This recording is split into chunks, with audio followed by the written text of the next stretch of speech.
In Business Central, you can use routing link codes if you want to tie a specific component to a specific operation, meaning from your bill of material to your routing. And this is done if you want to postpone the demand or the due date for the component, so you don't have to have it in stock too early. So as an example here, if I want to use my rim, spokes, socket front hub, etc. to my operation 10, I could use a routing link code A. Actually, it's not necessary if it's the first operation. And then if I want to draw my tire for operation 20, I could make a routing link code B and further on. So in this way, I can make a due day or due time for my component for a specific operation. Let's see how it works in Business Central. So in Business Central, if I'm looking at first of all, my routing link code, routing links, I could define whatever names I want to in here. Normally, I would suggest that you may call them 10, 20, 30, etc. because then you can use them on a specific operation with the same number and it's easy to figure out. In this demonstration, I would use A, B, and C to point that it's not a matter of the operation name, but it could be called whatever. So I'd like to attach routing link code A, B, or C to a specific routing and a specific bill of material. So first of all, I will find my routings.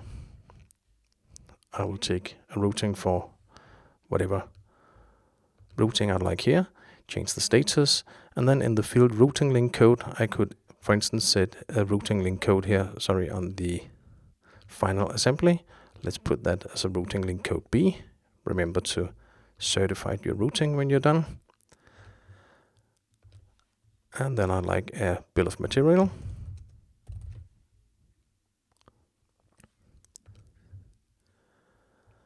And I'll take the corresponding bill of material or the one that I like to use here. And let's say that it's the lamp that I'd like to draw, item number 1500 with routing link code B, like this. And I could add more items, so I could also place a mudguard front with a routing link code like this, if I want to do that. And I have to remember to certify my routing, of course. So now I've tied those items together with their corresponding routing step. So let's see how it works if I'm making a firm plan production order.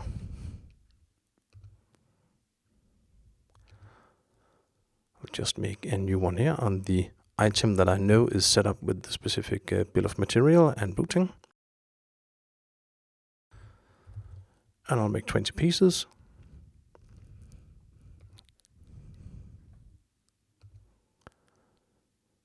So this is all the standard way of making a production order, and you can watch that in other videos, of course. So if I'm looking at my component on this specific production order, I can see here my due date on all the component is the 17th of July, except for the two items I've added routing link code to. They are on the 19th, and if I'm looking into my routing, I can see that's the due time for that operation.